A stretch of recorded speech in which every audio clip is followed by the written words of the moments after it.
Chapitre 6, vidéo 1. Grand 1, rappel sur les agrandissements et les réductions. Définition et propriétés.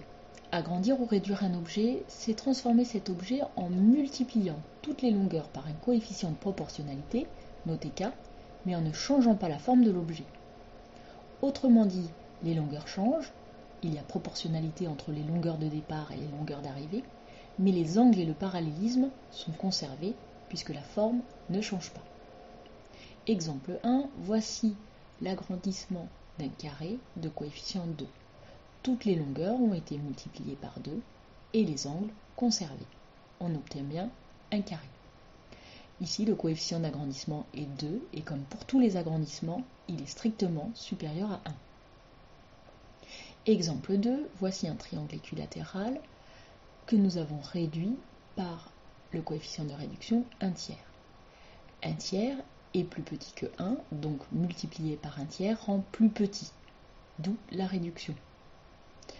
Le triangle obtenu a la même forme, mais plus petit.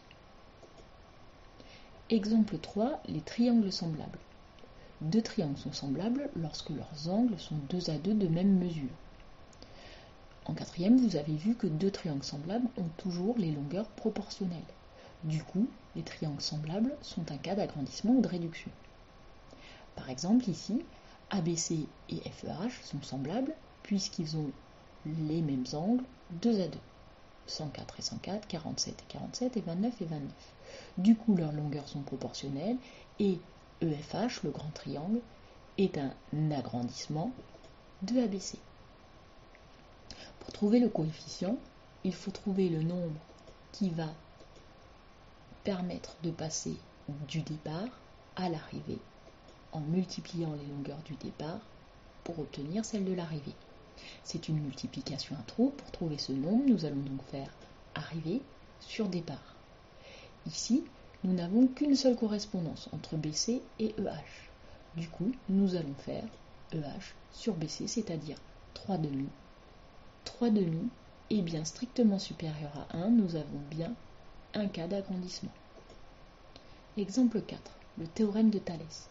Le théorème de Thalès est aussi un cas d'agrandissement et de réduction. Ici, dans cet exemple, EF est parallèle à BC. Le théorème de Thalès s'applique et les longueurs du grand triangle DBC et du petit triangle DEF sont proportionnelles.